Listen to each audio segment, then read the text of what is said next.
పత్రికా సోదరుల దిష్టిబొమ్మల దహనాన్ని వ్యతిరేకిస్తూ మీడియాకు అండగా నిలిచిన బీజేపీ నాయకులు.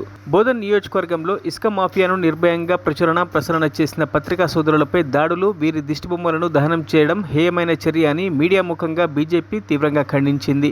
స్వేచ్ఛా ప్రెస్పై దాడులు ప్రజాస్వామ్యానికి వ్యతిరేకమని పేర్కొంది. ఈ సందర్భంగా బీజేపీ బోధన్ నియోజకవర్గ నాయకులు మీడియా ప్రతినిధుల పట్ల సంపూర్ణ మద్దతు ప్రకటించారు. జిల్లా కార్యదర్శి సుధాకర్ చారి, పట్టణ అధ్యక్షుడు గోపీకిషన్, మండల అధ్యక్షుడు సుదర్శన్, సరీన్, రావుబా, గంగాధర్, ఇంద్రకరణ్, యోగేష్లు పాల్గొన్నారు. మీడియా స్వేచ్ఛను కాపాడేందుకు బీజేపీ సన్నద్ధంగా నిలుస్తుందని నాయకులు తెలిపారు. బోధనలో జరుగుతున్న ఇసుక అక్రమాలపై రిపోర్ట్ చేసిన విలేకరులపై దాడులను తక్షణం నిలిపివేయాలంటూ ఈ సందర్భంగా వారు డిమాండ్ చేశారు.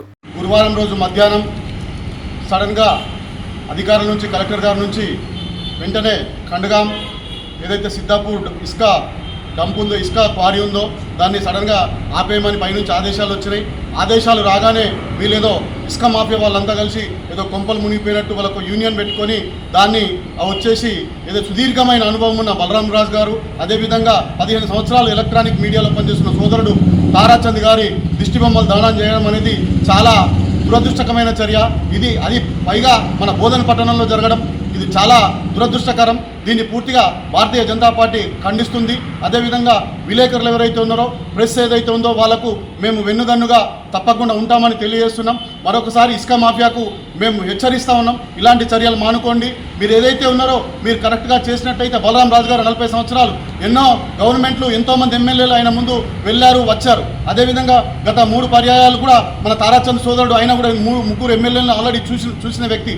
అలాంటి వ్యక్తులపైన ఇలాంటి అభాండాలు మోపి వారి దిష్టిబొమ్మలు దానం చేయడం అనేది దురదృష్టకరం. అదేవిధంగా వాళ్ళే ఉల్టా వెళ్ళి కలెక్టర్, సబ్ కలెక్టర్ని కలవడం, ఏసీపీని కలవడం ఇది బోధన్ నియోజకవర్గంలోనే చెల్లుతుందని అనిపిస్తుంది. ఇలాంటి ఏదైతే సంస్కృతి ఉందో ఇలాంటి సంస్కృతి మానుకోవాలని మరొకసారి హెచ్చరిస్తూ దీన్ని పూర్తిగా భారతీయ జనతా పార్టీ ఖండిస్తుందని తెలియజేస్తూ ఉన్నాం.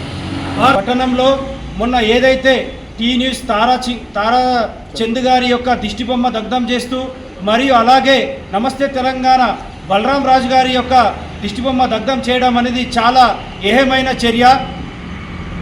భారతదేశంలో 4th పిల్లర్గా అంతా రన్ చేసే ఈ జర్నలిజంపై ఇంత కక్ష సాధింపు అనేది చాలా దుర్మార్గము.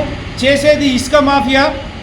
ఉన్నట్టుగా రాసినందుకు పత్రికా మిత్రుల దిష్టిబొమ్మ దానం చేయడం అనేది ఇప్పటిదాకా తెలంగాణలో కానీ దేశంలో కానీ ఎక్కడ కూడా మేము చూడలేని దృశ్యాలు ఈరోజు బోధన్ పట్టణంలో చూస్తూ ఉన్నాం. కావున భారతీయ జనతా పార్టీ ఈ దుశ్చర్యని ఖండిస్తూ ఇది ఏమైన చర్యగా తీవ్రంగా హెచ్చరిస్తూ ఉన్నాం. జర్నలిజం మీద ఇట్లాంటి ఆగడాలు నిర్వహించొద్దని చెప్పేసి, అలాగే జర్నలిస్టుకు భారతీయ జనతా పార్టీ బోధన్ నియోజకవర్గం అన్ని మండల అధ్యక్షులు బోధన్ నియోజకవర్గం వారికి పూర్తిగా మద్దతుగా ఉంటామని ఈ సందర్భంగా తెలియజేస్తాం. మరిన్ని అప్డేట్స్ కోసం మా ఛానల్ని సబ్స్క్రైబ్ చేయండి.